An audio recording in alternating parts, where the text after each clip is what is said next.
एक station master है जिसे उसके पास्ट की नाकामयाबी 10 साल से सोने नहीं दे रही। एक रेलवे का बड़ा ऑफिसर है जो टर्मिनेट होने की कगार पर खड़ा है। एक शातिर चोर जो अपने मकसद के बीच अलग परिस्थितियों में फंस जाता है। एक जर्नलिस्ट है जो सच्चाई को सामने लाने के करीब पहुंच चुका है।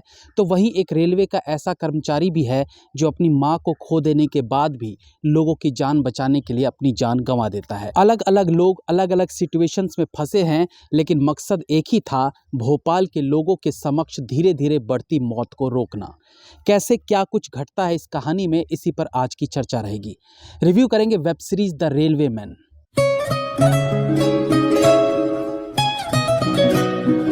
वेब सीरीज की शुरुआत में वॉइस ओवर में एक संवाद सुनने को मिलता है जिसमें बोला गया था कि गांधी जी ने कहा था an eye for an eye makes the whole world blind. ठीक ही कहा था, लेकिन उनकी जान लेने वाले को तो खुद ही फांसी हुई थी। ऑफ कोर्स यहाँ गोडसे की बात हो रही थी, लेकिन ये लाइंस कैसे वेब सीरीज से कनेक्ट की गई है ये भी दिलचस्प था, और कैसे इस कहानी में राजनीति का भी मिश्रण किया गया है ये सब इस कहानी में आप देख सकते हैं। भोपाल के प्रसिद्ध गैस ट्रेजेडी पर बेस्ड है ये वेब सीरीज, जिसमें कुछ सच और कुछ फिक्शनल के ताने बाने के साथ वेब सीरीज को बनाया गया है। गैस ट्रेजेडी के बारे में जब हम इमेजिन करते हैं तो एक्चुअली रेलवे वाला एंगल हमारे दिमाग में आता ही नहीं, और मुझे भी ऐसा लगा ये फिक्शनल कहानी ही है। लेकिन लास्ट के एपिसोड में रेलवे के शहीद कर्मचारियों के नाम ये दर्शाते हैं कि इस गैस ट्रेजेडी में रेलवे ने एक बड़ी भूमिका निभाई थी। हाँ, इसमें कैरेक्टर्स फिक्शनल ज़रूर हैं, बट सिनेमा के नज़रिए से बहुत इम्पैक्टफुल लगते हैं। सबसे पहले तो आपको ये वेब सीरीज़ देखने से पहले पता होना चाहिए कि इसमें टैलेंटेड एक्टर्स की भरमार देखने को मिलती है, जो ऑब्वियसली किसी भी वेब सीरीज़ या फिल्म को देखने के लिए पहली शर्त होती है। के मेनन जैसा हरफन मौला एक्टर जहां इस पूरे वेब सीरीज़ की मुख्य कड़ी रहे हैं, तो वहीं मिर्ज़ापुर के बाद अपने टैलेंट का लोहा मनवाने वाले दिव्येंदु शर्मा यहाँ बेहतरीन काम कर जाते हैं। टैलेंटेड आर माधवन जहां एक बार प्रखरता से अपने किरदार को निभाते दिखे हैं, तो वहीं अपने छोटे लेकिन मजबूत किरदार को रघुवीर यादव पूरे अनुभव के साथ निभा जाते हैं। पहले एपिसोड में जहां दिव्येंदु भट्टाचार्य बेस्ट दे जाते हैं, तो वहीं अपने पिता इरफान खान के नक्शो कदम पर चलते हुए उनके बेटे बाबिल खान भी मास्टर क्लास एक्टिंग के क्लोज दिखते हैं। अब एक रियल इंसिडेंट पर बेस्ड फिल्म में फिक्शनल का कितना इस्तेमाल किया जाता है और वो फिक्शनल कितना इम्पैक्टफुल रहता है, ये मेकर्स के वे ऑफ मेकिंग पर डिपेंड करता है।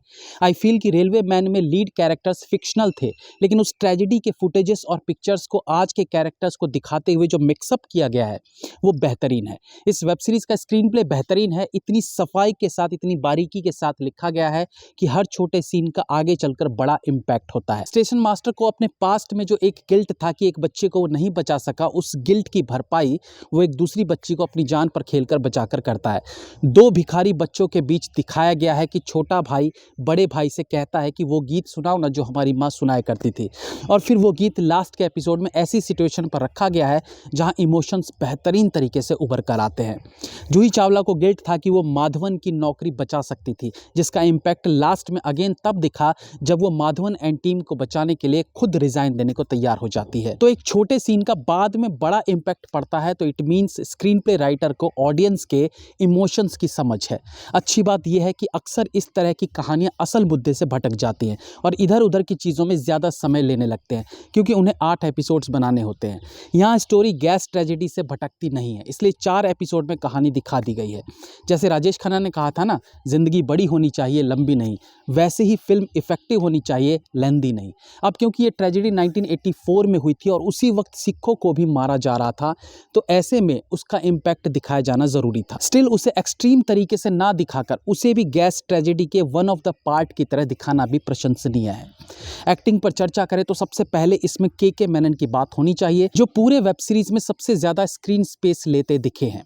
स्टेशन मास्टर के किरदार में उनकी एक्टिंग एकदम टॉप नॉच रहती है। ये एक ऐसा किरदार था जिसमें 2 तरह के माहौल में एक इंसान का उठना बैठना, रिएक्ट करना, संवाद बोलना दिखाना था।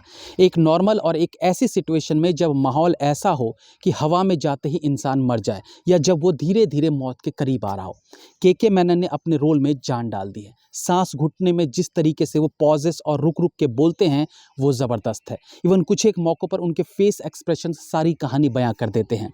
एक सीन में जब वो अपने कैबिन से बाहर निकलते हैं और स्टेशन का माहौल देखते हैं, तब उस वक्त सीन में स्टेशन का माहौल नहीं दिखाया जाता, लेकिन के मेनन के एक्सप्रेशन से अनुभूति हो जाती है कि वहाँ किस तरह का मंजर रहा होगा। वहीं इमाद के किरदार में बाबिल खान का काम अच्छा है। बाबिल खान टैलेंटेड है और सही किरदार मिलते रहे तो वो निश्चित तौर पर एक दिन अपने पिता जैसे एक्टर बनकर उभरेंगे। आर माधवन एक रेलवे अधिकारी बने हैं जो गंभीर परिस्थिति में भी अपने सीनियर्स के विरुद्ध जाकर अपना फर्ज निभाते हैं। वहीं दिव्येंदु शर्मा, जिन पर मिर्ज़ापुर के मुन्ना भाई वाले किरदार का ठप्पा सा लग गया था, वो निश्चित तौर पर इस किरदार से थोड़ा साफ हो जाएगा।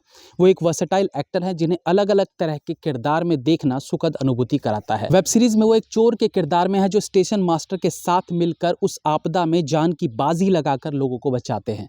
पहले एपिसोड में दिव्येंदु भट्टाचार्य भी अपना काम बेहतरीन तरीके से करते हैं। कुछ एक जगह कमाल का कैमरा वर्क भी देखने को मिलता है, वो चाहे मशीनरीज के बीच से कैमरे का निकलना हो या लोगों के मरते जाने को दिखाने के लिए 90 डिग्री से कैमरे को घुमाकर दिखाना हो, जो ऑफकोर्स उस स्थिति को दिखाने में थ्रिल की मात्रा को बढ़ाती है। क्लाइमैक्स में ड्रोन शॉट में लाशों के ढेर को दिखाना, जिसमें आधी तरफ कब्रें खुदी हुई हैं और आधी तरफ लाशें जलती हुई दिखाना अच्छी सिनेमेटोग्राफी का नमूना है। दंगों और गैस ट्रेजेडी जैसे माहौल में भी सरदारों द्वारा लंगर खिलाया जाना भी एक अलग कहानी बयां करती है। वेब सीरीज़ में इतना सारा क्राउड दिखाना, ओल्ड रेलवे स्टेशन में कन्वर्ट करना, पुरानी रेलगाड़ियाँ दिखाना, सब एक साथ हैंडल करना ईजी काम नहीं रहा होगा मेकर्स के लिए, बट स्टिल कहीं पर भी ये सब बनावटी नहीं लगा। एक समय में तो ऐसा लगता है जैसे हम कोई ज़ॉम्बी मूवी देख रहे हैं। कहानी पहले एपिसोड से ही अपने मुद्दे की तरफ बढ़ने लगती है। कहीं पर भी बेफिजूल के सीन के लिए जगह नहीं रखा गया और यही कारण है कि दर्शकों का कहानी से कभी भी कनेक्शन कटता नहीं है। डायरेक्शन अच्छा है, हालांकि आई फील कि कम ही ऐसे डायरेक्टर होते हैं जो फिल्म को अपने कंधे पर लेके चलते हैं। मैक्सिमम टाइम वो खुद असिस्टेंट डायरेक्टर्स के भरोसे चलते हैं। तो अगर डायरेक्टर ही डायरेक्टर है तो वेब सीरीज अच्छी है। बीजीएम को ज्यादा महत्व नहीं दिया गया और ये तभी होता है जब मेकर्स को पता होता है कि हमारा काम ही इतना अच्छा है कि बिना बीजीएम के सहयोग के भी इम्पैक्टफुल सीन बना लेंगे।